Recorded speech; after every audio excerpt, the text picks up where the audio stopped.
Lord Krishna blew his conch shell called Panjanya.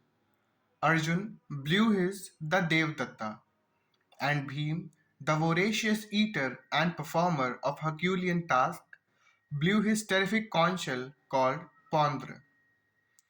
Lord Krishna is referred to as Rishikesha in this verse because he is the owner of all senses. The living entities are part and parcel of him, and therefore the senses of the living entities are also part and parcel of his senses. This impersonalist cannot account for senses of the living entities, and therefore they are always anxious to describe all living entities as senseless or impersonal. The Lord, situated in the hearts of all living entities, directs their senses, but he directs in terms of the surrender of the living entity, and in the case of a pure devotee, he directly controls the senses. Here, on the battlefield of Kurukshetra, the Lord directly controls the transcendental senses of Arjuna and thus his particular name of Rishikesha. The Lord has different names according to his different activities. For example, his name is Madhusudan because he killed the demon of the name Madhu. His name is Govinda because he gives pleasure to the cows and to the senses. His name is Vasudeva because he appeared as the son of Vasudeva. His name is Devaki Nandan because he accepted Devaki as his mother.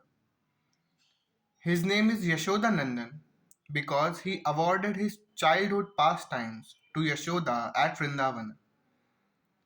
His name is Parth because he worked as a charioteer of his friend Arjun. Similarly, his name is Rishikesha because he gave direction to Arjun on the battlefield of Kurukshetra. Arjun is referred to as Dhananjay in this verse because he helped his elder brother in fetching wealth when it was required by the king to make expenditures for different sacrifices.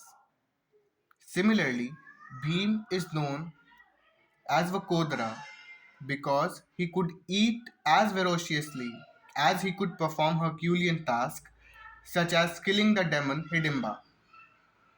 So, the particular types of conch shells blown by different personalities on the side of the Pandavas, beginning with lords, were all very encouraging to the fighting soldiers.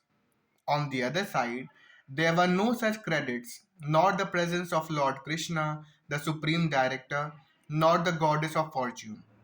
So they are predestined to lose the battle, and that was the message announced by the sounds of the conch shells.